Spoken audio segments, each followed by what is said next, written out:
he was a low-grade dick. Bethenny Frankel is weighing in on a recent controversy between Jonah Hill and his ex-girlfriend. The 52-year-old Real Housewives of New York alum took to her TikTok on Tuesday to share her thoughts, revealing her experience meeting the Superbad star for the first time. Okay, we're going to fight about Jonah Hill. What the hell is going on? So here's the thing. My perspective is the following. I did The Tonight Show with Jay Leno, and Jonah Hill was the first guest. And he was a low-grade dick. Like, he was put upon and kind of treated me like he was very better than. And just, I felt like a loser and the nobody that I was. Even though Bethenny didn't have the best first impression of Jonah, she did seem to have an open mind about his current controversy. Short of like blink twice and he's been actually emotionally harmful to her, is it okay to just share texts? I mean, that's a frightening 2023 for me.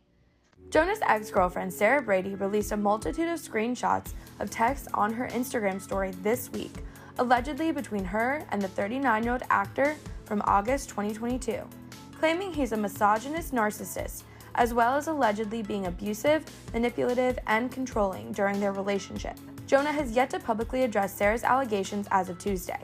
Access Hollywood has reached out to his team for comment. Bethenny concluded her TikTok by sharing her belief that private texts being revealed publicly would be just as, quote, emotionally harmful. So that's what I'm walking into this as.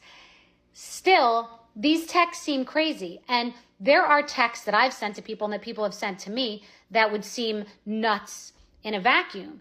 And I want to know from you where the line is in what texts and phone calls should be shared. In the past, Mel Gibson's crazy phone call that his ex shared, Alec Baldwin with his daughter, that crazy conversation was shared. A lot was shared with Johnny Depp and Amber Heard, and until they got into court, everyone was Team Amber. So I think it's tricky to be reading texts. Some people might say they may not want their girlfriend wearing bathing suits and posing in sexual poses or sexy poses or hanging out with a lot of male friends, surfing, etc. So I don't know the whole story, and I only have read little snippets and headlines. But if you're in a relationship with someone for 1 year, are texts free game, like fair game? Has he abused her in a way that she's a cry for help and she needs help and she will not be silenced anymore? Because they both seem a little nuts. Like, this is kind of crazy. I want to hear what you think. The skinny girl mogul knows a thing or two about public digs, and she always knows the perfect ways to clap back. Last month, Bethenny clapped back at a not-so-subtle dig in the Season 2 premiere of the Sex and the City spin-off And Just Like That, in which Sarah Jessica Parker's character, Carrie Bradshaw, laughs at a pointed mention of the former Bravo star's name. Almost rented a house in the Hamptons 6 times, but I always found a reason not to.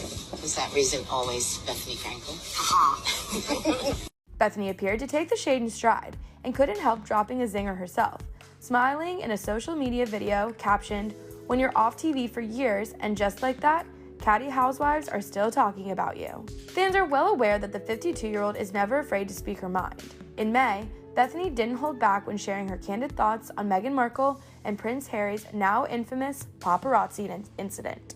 I also love your hot takes, though. You're not afraid to sound off on anything. Like the Meghan and Harry thing, you took kind of a lot of, I don't know if you stirred up controversy or took heat or anything, but it was like everyone was so surprised that you were willing to say, maybe it wasn't that crazy. The Meghan and Harry thing has history because I came extremely dangerously close to cancellation for saying "Cry Me a River" when she was doing the Oprah interview.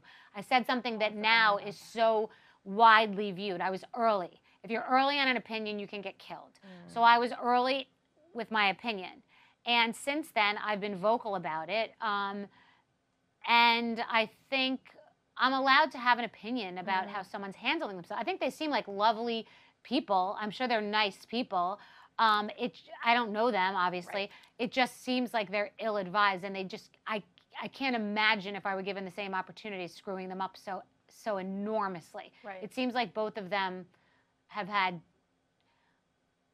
felt inferior in their respective families or careers, and that has converged in their relationship, and so they're both kind of leading with that, which I don't think has served them well.